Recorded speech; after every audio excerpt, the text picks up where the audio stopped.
Assalamualaikum teman-teman, terima kasih ya yang sudah klik video ini.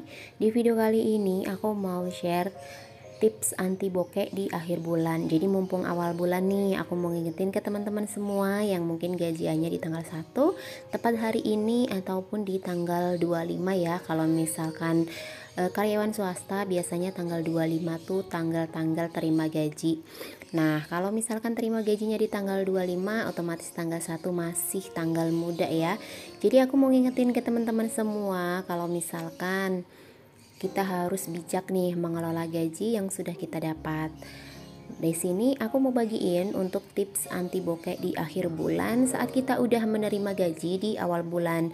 Jangan sampai ketika di awal bulan kantong kita tuh masih penuh, dompet kita masih penuh, kita lupa untuk memikirkan sampai dengan akhir bulan. Jadi mumpung kita dapat gaji nih, kita senang-senang, kita beli apa yang kita mau, kita belanja online, apalagi nih yang dituju-tuju kan ya, pasti banyak banget diskon.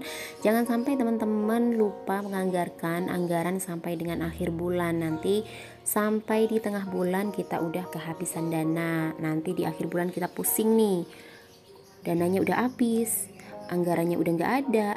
Nah, di sini aku mau bagiin tips buat teman-teman gimana caranya sih anti bokeh di akhir bulan. Yang pertama itu membuat budget bulanan ya teman-teman, atau anggaran apa saja yang bakal dikeluarkan selama sebulan. Untuk anggarannya ini ada 4 poin ya yang perlu diperhatikan. Yang pertama itu ada kewajiban, kemudian ada kebutuhan pokok untuk poin kedua, di poin ketiga ada kebutuhan tidak tetap, dan yang terakhir nih yang suka sering teman-teman lupain, sekedar mengingatkan ya, ini untuk aku sendiri juga, yaitu pengeluaran tahunan.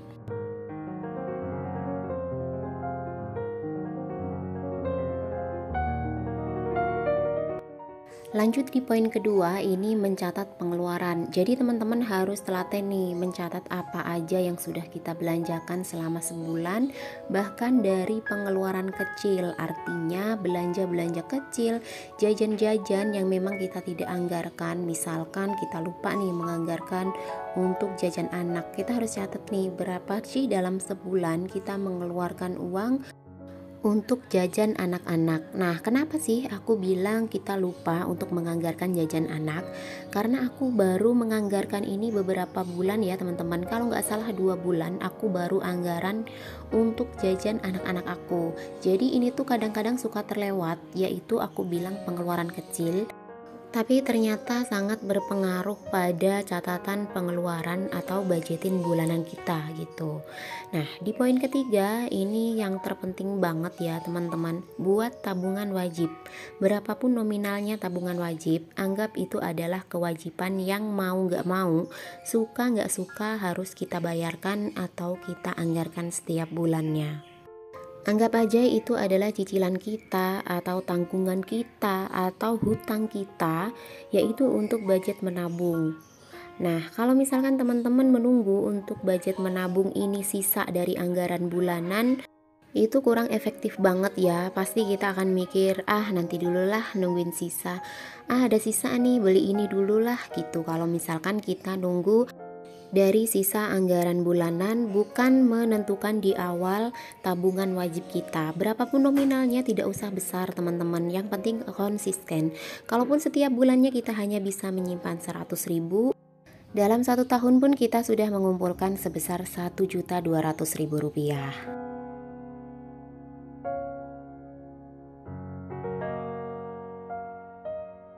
Lanjut ke tips yang keempat, ini membuat jatah belanja perorangan, misalkan jajan anak atau suami. Nah, misalkan di sini suami tidak mengelola uang sendiri, artinya semua penghasilan diberikan ke istri, istri yang mengelola keuangan dalam hal apapun, dalam pengeluaran harian, belanja bulanan, belanja mingguan, listrik, pajak, pengeluaran tahunan. Itu semua istri yang mengelola. Jadi otomatis kita harus memberikan anggaran perorangan atau belanja perorangan. Anggap aja lah itu uang jajan ya teman-teman.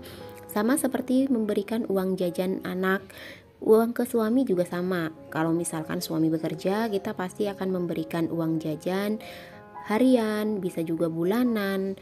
Jadi kalau misalkan kita udah membuat jatah belanja perorangan, misalkan jajan dari suami kita, tentu kita tidak akan mengotak-atik anggaran yang lain. Dan anggaran yang sudah kita buat pun akan lebih tertata teman-teman. Jangan sampai lupa nih memberikan belanja perorangan ke suami. Misalkan suami memang tidak memegang uang ya. Kecuali kalau misalkan suami udah menganggarkan nih separuh dipegang sama suami dengan kewajiban suami misalkan pajak, dan separuh lagi dipegang untuk istri dengan kebutuhan dapur, belanja, kemudian masak dan lain sebagainya. Itu sudah beda lagi untuk anggarannya ya teman-teman.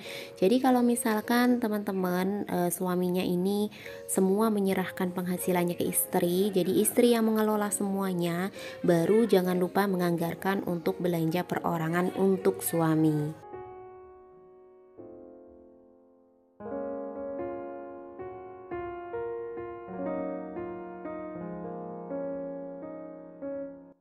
Tip berikutnya yang gak kalah penting nih teman-teman, ini membuat tantangan menabung dengan nominal tertentu di angka 2.000, 5.000 ataupun 10.000. Bisa juga membuat tantangan menabung di uang koin ya teman-teman. Jangan menyepelekan uang koin, karena uang koin itu kalau misalkan kita buat tabungan dalam satu toples aja udah lumayan loh, isinya bisa sampai 400 atau 500 ribu. Karena aku pernah mencoba juga untuk menabung di uang koin, bahkan sekarang aku udah mulai yang kedua untuk membuat tantangan menabung. Ini bisa untuk tabungan tambahan ya. Nantinya kalau misalkan dapat banyak 500 ribu, bisa kita tukar dan kita bisa masukkan ke rekening atau misalkan ke koperasi kalau misalkan sistem menabung tahunannya melalui koperasi atau melalui rekening bank. Tips yang ketujuh, ini banyak membaca atau menonton tentang tips menabung. Ini penting banget ya teman-teman menurut aku, karena berpengaruh sekali pada imajinasi kita atau kemauan kita. Kalau misalkan kita nonton untuk tips menabung, kemudian membaca untuk tips menabung, otomatis kita tuh akan tergerak untuk mengikuti tips-tips yang udah kita baca atau kita tonton. Itu yang pertama.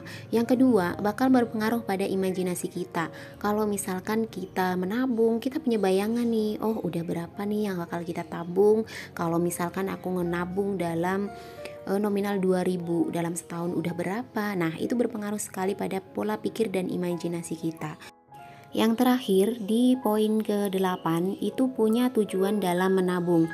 Ini yang paling penting karena kita semangat itu karena punya tujuan, punya target dari tabungan yang sudah kita anggarkan.